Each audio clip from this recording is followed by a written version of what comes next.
Hi there, welcome to Dialogue. I'm Yang Ray. German Chancellor Angela Merkel is currently in Beijing on her 9th visit to China as Chancellor, along with about 20 German company executives.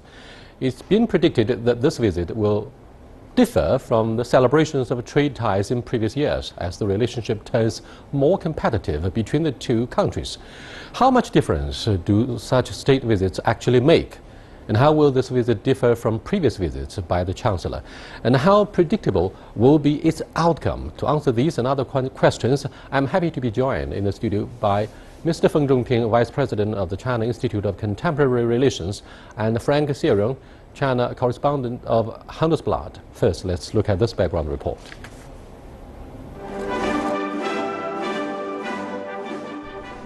A warm welcome by her Chinese counterpart Li Keqiang. High-level exchanges as well as government cabinets holding talks. This is what intergovernmental consultations are all about. Meeting every 2 years to lay down more pragmatic projects. This time, Merkel and Li witnessed the signing ceremony of 24 cooperation projects, or MOUs. Collaborating on innovation, scientific development, environmental protection, education programs, as well as energy sectors were all included. Merkel and Li also held a joint news briefing after the meeting. They both started by offering their condolences to the victims of Sunday's shooting in Orlando. China opposes any form of violent and terrorist actions. We express our deep condolence of the victims, and our heartfelt sympathy goes out to the wounded and the families of the victims. We wish the wounded a speedy recovery. We have a heavy heart. I think I can say this on behalf of all others who are guests here from Germany, that the hatred and badness of one single person took the lives of more than 50 people. We are determined, even if such murderous attacks leave us deep in mourning, to continue to live in an open and tolerant way.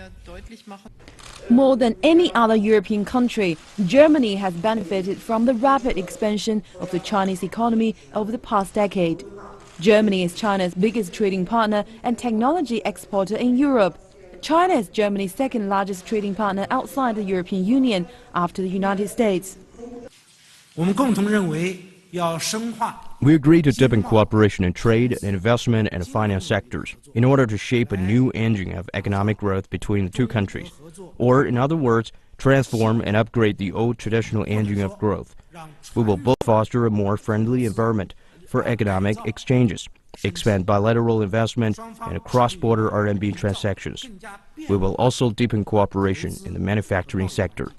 In regards to China's market status, Merkel said, We have talked about Article 15 regarding China's EU market economy status. On behalf of the German side, I want to say that we remember our earlier promise. That promise still stands today. Germany is always open to investment from Chinese enterprises. On Sunday, Merkel visited the University of Chinese Academy of Sciences and was conferred upon the doctorate degree by Nanjing University. Merkel spoke highly of the sound development of ties with China. Gentlemen, whatever official rhetorics about the contracts, business deals, what we saw from the footage is very much like a power politics, or one major aspect of a power politics. If you look at the backdrop against which this current official visit by Chancellor Angela Merkel took place, because she came here on the heels of Secretary John Kerry and Secretary of Commerce Mr. Jacob to emphasize the importance of the latest round of strategic economic dialogue between the United States and China, the biggest and second biggest economies. In Europe, Germany is of course the strongest leadership. So what do you make of this speculation that China is playing power politics? Well, okay, with it like this, if you say the timing, it has been prepared a long time ago. But it also shows how important, Germany or as a whole European Union has played in China's foreign policy or in China's overall foreign strategy. European Union as a whole is China's #1 economic partner. But you mentioned right, Germany inside the European Union, Germany is the biggest one. So that's why Germany becomes a very important, country for China's European policy, and Chancellor Merkel has been very well received here in Beijing. Frank, what's your take?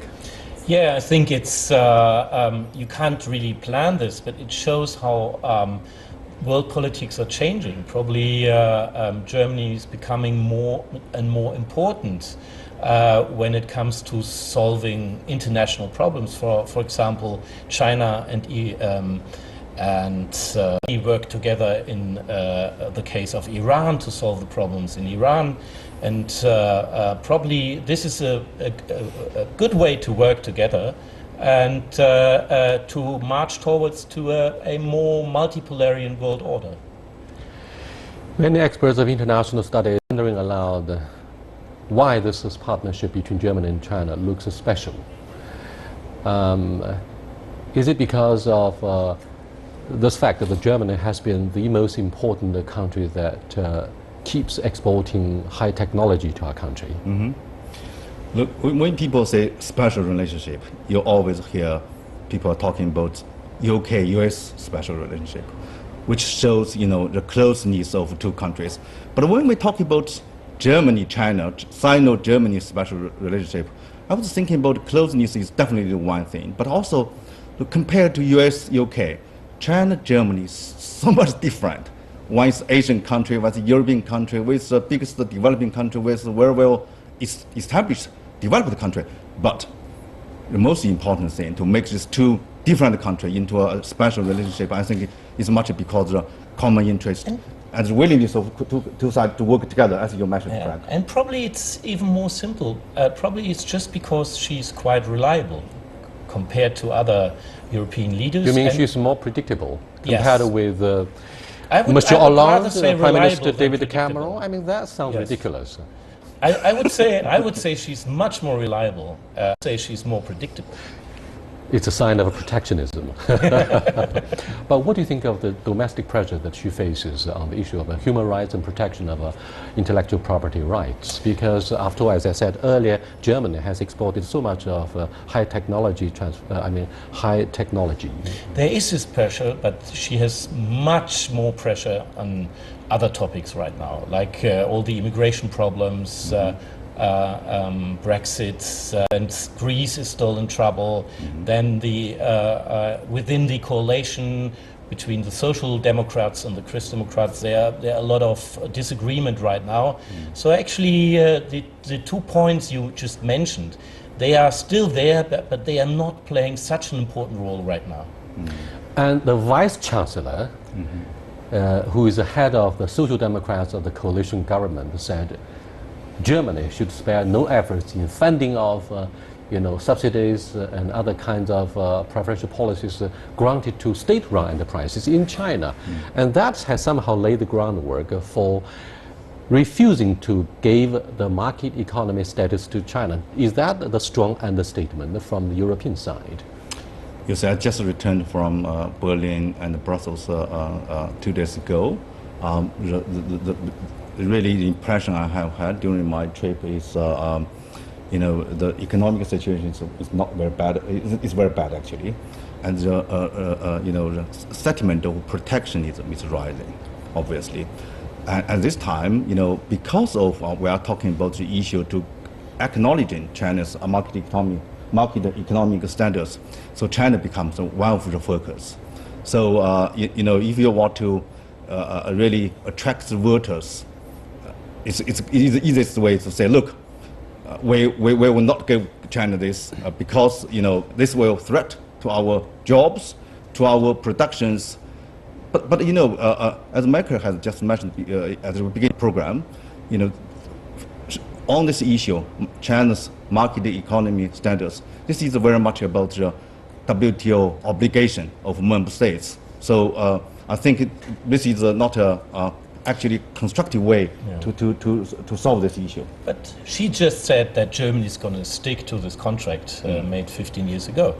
That's one side of the game. The other side of the game, that there are lots of restrictions in China as well. For example, excuse me, whatever opposition from the European Parliament, by the way, it doesn't have any powers, does it? Yes. No. By the end of this year, China would automatically become a market economy. Whatever Europeans say about our status, isn't that something that has embarrassed our European friends? No, it's not that simple, actually. You don't think that's very simple? I think we have to make some kind of agreement with this, with European countries and with also United States, other WTO members. Look at the specific issue of steel production. Mm-hmm. It has so much to do with how we get rid of the overcapacity in what amounts to the implementation of the supply side structural reform. Yes. Do you think Germany, along with other member states of the European Union, will refuse to make any serious concessions on the issue of steel production? And therefore China will have to, compromise its official rhetoric in order to win the market economy status. The problem is we're talking about democracy, and in Germany there will be election next year, so you can't ask Chancellor Merkel and not even our Secretary for Economy, Mr. Gabriel, to act against the voters' interest. And that's a problem where Beijing has to see that there has to be some space of negotiations, because they can't do what they would like to do.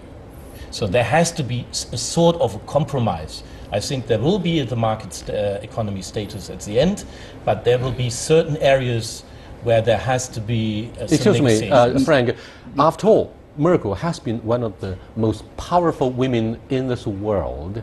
Yes. And she's been in office for over 1 decade. Mm-hmm. Now, after all, she's going to be ousted from German politics. Mm-hmm. Why doesn't she just go ahead, whatever you say about the very practical business relationship with the PRC? Mm-hmm. She's no longer afraid of holding on to the office, because after all, she'll be ousted in what amounts to the internal rebellion over the issue of immigration, as well as her generosity to accommodate so many refugees from the Middle East. By the end of the year, if European Union member states refuse to acknowledge this, China will definitely go to the WTO court. So that's the obligation, right, we have. But we do not want to do this. We want to avoid this. One way to do this is we need to win the support of countries like Germany. At the moment, inside the European Union, 28 countries, the voices are different, attitudes are divided. Some countries support, like UK. That's why we don't like UK to leave European Union, because the UK is a very good partner. It's a very important vote. The UK will support to give China's market economy status, and Hungary and others. But France, Italy, Spain doesn't like. So that's why Germany's attitude is so crucial.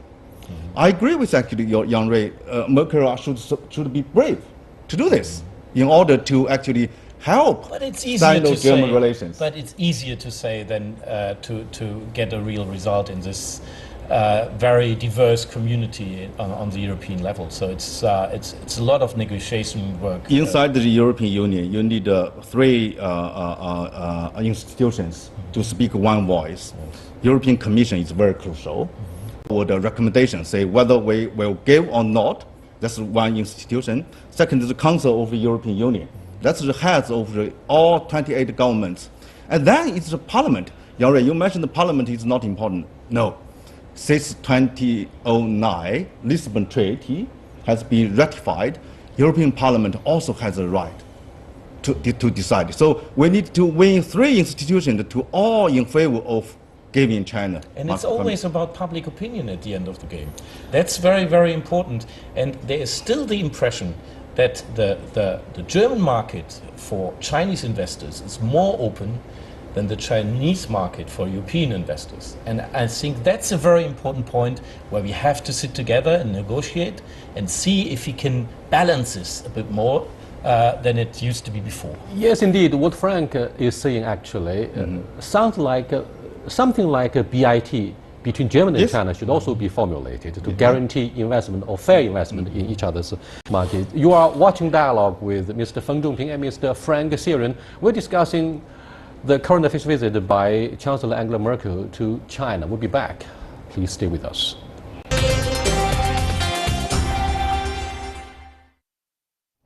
Welcome back. On the agenda between Angela Merkel and her Chinese hosts in Beijing, will be other major issues such as the protection of property rights, as well as particularly the very controversial law concerning overseas non-governmental organizations in China. The operations of such overseas NGOs will have to be put under severe scrutiny by the Chinese government on the issue of, for example, where the money comes from and how they're going to spend the money. What do you think of the sensitivity of this issue for Europeans?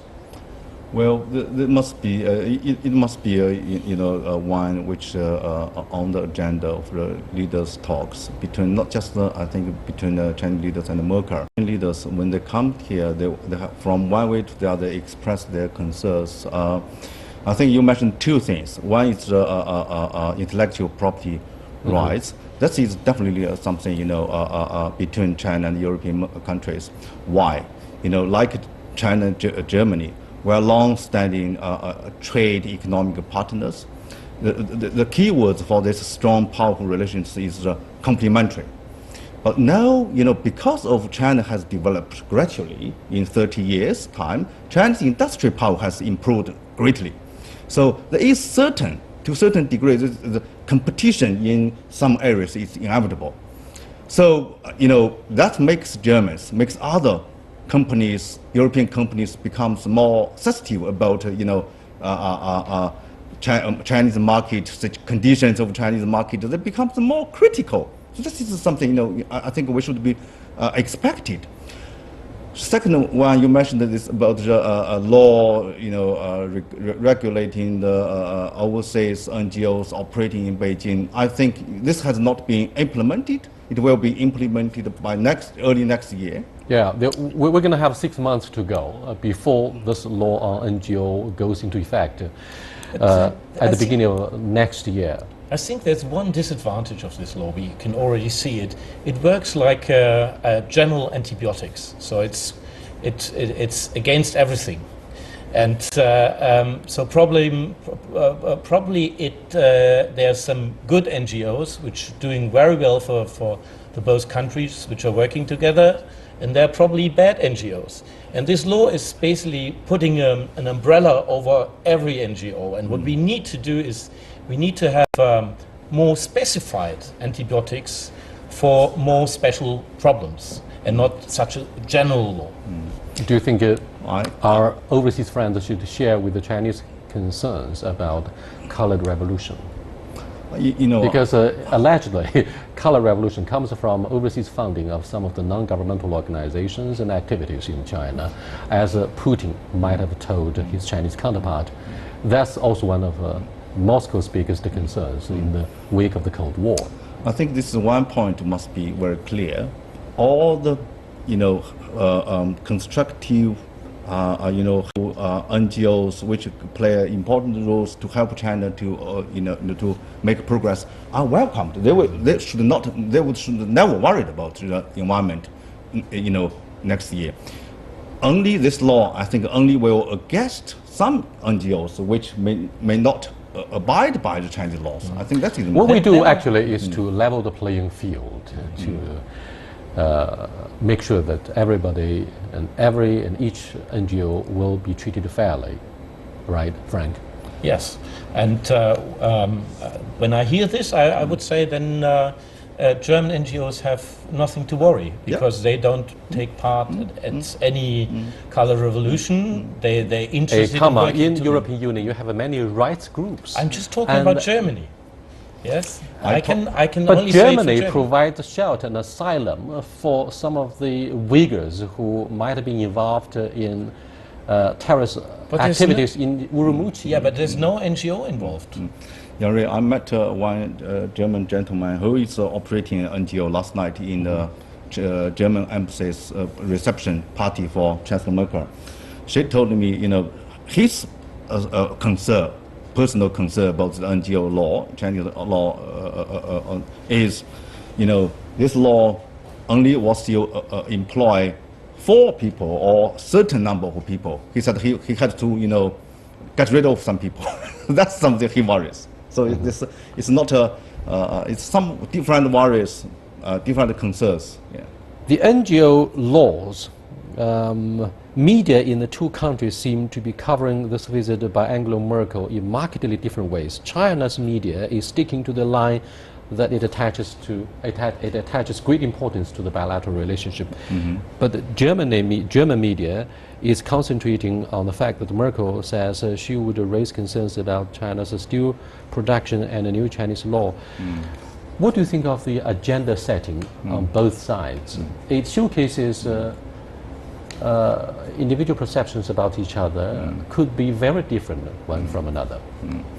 Well, this is quite normal. Frank will tell us, if you read European newspapers and medias, then your newspaper always thinking about the chancellor goes to China, should do this, should do that, should not do that. And always thinking about Chancellor Merkel should be, talking about human rights and such things. I'm not surprised at all. I think this is normal.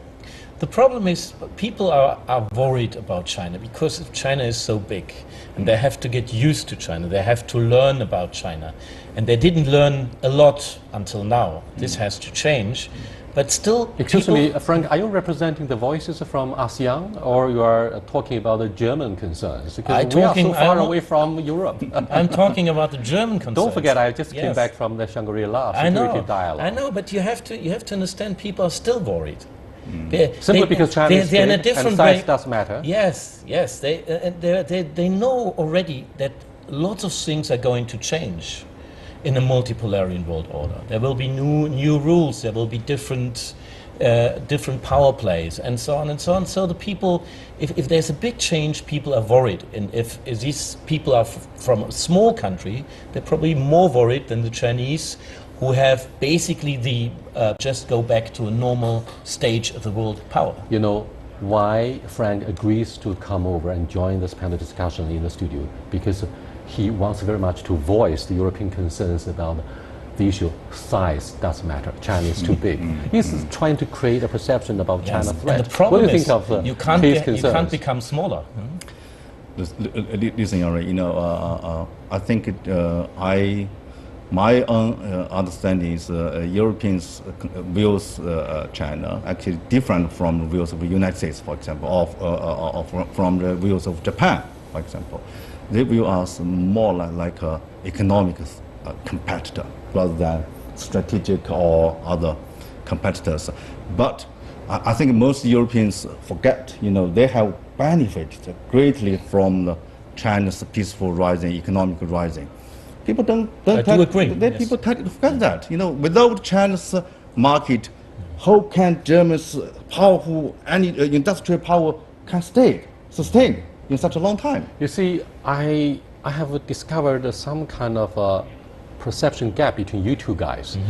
Frankly, the media loves sensational stories, loves to generate headline-making stories by talking about China threat. And you would say Europeans wouldn't see eye to eye with the United States or Japan on territorial issues. Let's come back to examine other things. Do you think China could do European Union a favor in the Middle East, where the origin of the current asylum-seeking waves could be rooted out with China's stepping in or intervention? Because after all, we make friends with almost all the major players in this region: Saudi Arabia, Iran, Egypt, Turkey, you name it. Therefore, China should come across as a most convincing party in the game to persuade parties concerned in Syria to come back to the negotiating table, and so that the current influx of refugees would be stemmed in time. That would be a very big favor China can do for the Europeans. The problem is, but I think China, Europe actually can talk about security cooperations. Middle East, is actually one of them. You know why? Because of our Belt Road Initiative, actually made the countries along this road belt actually become China's major security concerns, of course, economic concerns. But these regions, especially Middle East, is Europeans' neighborhood, very close neighborhood. All these refugees come from this region, reached to European side. So if China's Belt Road Initiative works, that's a big contribution to the region's stability and a big favor for Europeans. It definitely would be a big favor, but it's not so easy to reach, I even know, for a I country know, like China. I know. Therefore, I Given- would say China should join the team. Yes. They should become Yeah, a team player in solving this problem. And Germany and China were very successful towards gentlemen, Iran. we've been talking about the issue of agenda setting by the media players, and now it seems the geopolitical rivalry, quote unquote, between the United States and China in the South China Sea has captured all the media attention. At the same time, our casualty in Mali, where we have deployed some peacekeeping troops, has been seriously ignored. That's unfair, don't you think so? And therefore, is it a good idea, Mr. Feng, should do more in Africa and in the Middle East to create a good image about being a major responsible stakeholder? Well, I certainly think, China's contribution has already been made, should be recognized by the whole world. This is absolutely true. But, we have our own interest, to maintain, to do something more in the regional stabilities beyond Asia, actually. So I think, I agree actually with Fred. Come on, then we would be accused of looking a little bit too assertive. If you do less, then you would be accused of not assuming the leadership of a major responsible stakeholder. Politics are always unfair, so you can't And make if we it do well. more, then we would come under severe scrutiny, saying you are a little bit too assertive. So when China is very strong, it's okay, but we are not that level yet. And therefore, it raises concerns about how China should act properly. I think China has been unfairly blamed now. It's because they claim China is challenging current international regimes. Did not trust, do not agree with the international institution. I think that is the one claim. But if we do something in Middle East, I don't think they should do this to China. One thing what China can learn from America, that's not very easy to be balanced. Well, of course, part of the Chinese sophistication and wisdom for centuries has been our ability to maintain equilibrium. Let's wait to see what's going to happen. Okay, thank you for your participation. Until next time, goodbye.